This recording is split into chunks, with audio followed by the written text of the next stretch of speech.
Hi, Donovan Potts, the Stormwater Manager with the City of Jacksonville, and with me is Bob Beck, who is the owner-operator of Marina Cafe, who is a restaurant and bar, as well as a put-in right here directly on the New River on the other side of our new Highway 17 bridge. Bob, thank you for joining us. You're welcome. Can you tell us how long have you been in the Jacksonville-Onslow County area? As long as I've been here at the Marina Cafe, about 16, this is my 16th summer. 16th summer. Yeah, where were you prior to this? What made you come to the area? Beach. Oh, okay. Yeah. Wasn't far. Wasn't far. What made you choose Jacksonville? This opportunity here at the Marina Cafe. It was the reason I came to Jacksonville. So tell me what you've done with the place since you came then. Well, originally it was more of a bar, and I realized that the longevity of the business here was to be a successful restaurant, since bars come and go in this town and every town. And we've worked on that very hard, and it's done very, very well for us in the restaurant. Now we're more of a restaurant than a bar. Awesome. If you've been here 16 years, can you talk about the river directly around you? Do you remember what it was like 15, 16 years ago? I remember we had to have postings from the health department in our window that said if you got the water on you to wash it off. Really? I can't remember, it was a Class C water that it, wow. that it was. And I remember when they upgraded it to Class B, I think, which is swimmable, and I may be correct. mistaken. Recreational. Recreational, but it was C when I got here. And you had to have that posted on your windows. They would come by and ask us if we posted. I don't know if it was what we had to do, but they came by with the posters and wanted them in our windows. Wow. Did that deter people from sitting outside or anything? It deterred them from diving in the water, but not sitting outside. Okay, wow. See, I didn't know that. So if that was posted in the window, what do you remember the river or the water being like? You couldn't tell by looking at it. You know, that was shortly after the two big hurricanes, Fran and Bertha, I think it was, where they had the problems with the hog lagoons.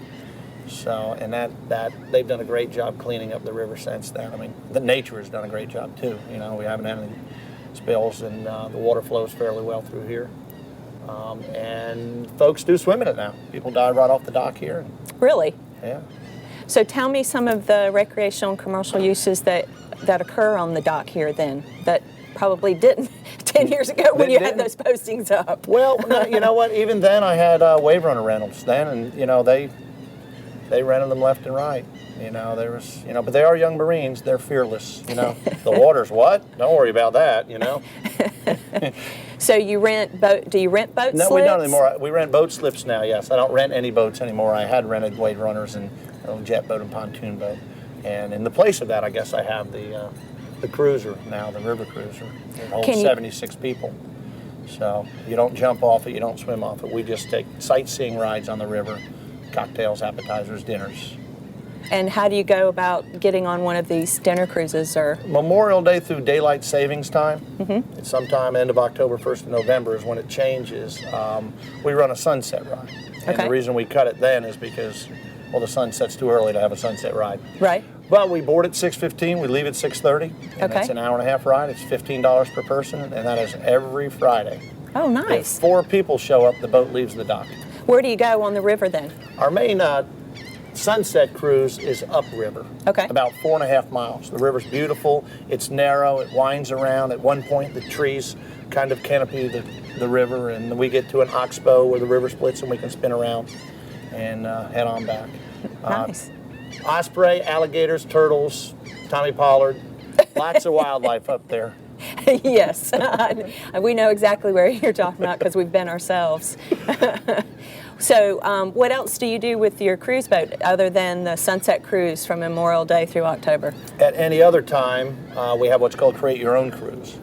And we private charter it to groups at $15 a head for an hour and a half, the same rate. And you pick the day and time. And we can go day or night. We can have a moonlight ride, we can have a morning ride, a lunch ride, a dinner ride. We've done wedding parties. I have the camp kids. I have 5 cruises this summer for Onslow County camps and their lunch rides. Businesses, Christmas parties, any So this summer you're actually taking school groups or students out and doing a, yes. Do you have an educational person on board? Are you talking about the river and what they're looking at? There's a little bit of talk about the river. I've always thought that if every student in Onslow County can go to medieval times, then they ought at least be able to get on this boat, every student, and learn about ecosystems, which is what they teach in, I think, later elementary school. Absolutely. Yeah. Hear the passion about the river in your voice. I hold that too, having worked on it myself for 17 years. So what's your favorite part about being here on the river? Well, that I'm the only one on the river. That's my favorite part. Now, and I also live on the river. My home is on the river, and I can take the boat back and forth to work. It makes it nicer to go to work when you don't have to fight some traffic. Not that there's a lot in Jacksonville, but some people think there is. I guess if you go on base, there is. I actually had talked about one time about possibly using the river cruiser to do a commute from the Air Station Marina to Gottschalk Marina. Oh, okay. And I talked to a couple of folks from the Marine Corps about that, and they thought it would be okay if I just wanted to sit out there and charge. I was looking more for something that would be like free transportation for the Marines that the Marine Corps would pick up the bill for, and we could run a shuttle. And that was gas prices were rising. The gate is incredibly crowded in the mornings. Right. They're building a new gate. It's really going to alleviate a lot of that. But still, I could run 76 people over. They would also need transportation on the other end. There'd be a little bit to it, but it would be neat if there was a ride across the river. Right. You know, a lot of folks.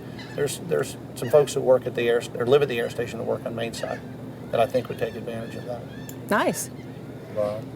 Well, the questions today are spurred by our State of the River address. The State of the River is put on by the New River Roundtable, which is a lot of different organizations that have an invested interest in the New River, be it data collection, monitoring. It's different organizations, be it environmental groups. And the State of the River address is something that we started 6 or 7 years ago, where we used to just talk about the water quality data and show you charts and graphs of, you know, what the nitrogen was doing or what the DO was doing. And slowly the State of the River address has sort of morphed more into, you really don't want to see charts of nitrogen, dissolved oxygen, and phosphates. You have and to this be year, technical and understand that. right. And so this year what we were trying to do is talk to homeowners and business owners about why it would be important to clean up the river that runs through the very middle of us, the middle of the county, the middle of the city. And you being a business owner right on the water, you've got a captive audience. When you look out here, most people don't realize how pretty it is. So it's not just pretty, it's functional now as an ecosystem or a habitat. A lot of folks walk in the front door and they walk out the back and have no idea because it's blocked from the street, from the building and all, and from the old Fisherman's Wharf. Correct. What is back here? I mean, when you sit on this back deck with these 100-plus-year-old cypress trees, absolutely, you couldn't tell if you were in Key West if Jimmy Buffett was playing. You know, strike him up. Well, let me ask again about the big cruise boat. If you've got, do you have a restroom on there? Oh, absolutely. Yeah. Where do you pump out? Do you know? At Tideline. At Tideline. Yeah. Is that the only place in Jacksonville that we actually have a pump out system? Yeah. And there's a grant for it, and I've looked into it, but they already have one there, and we're too close.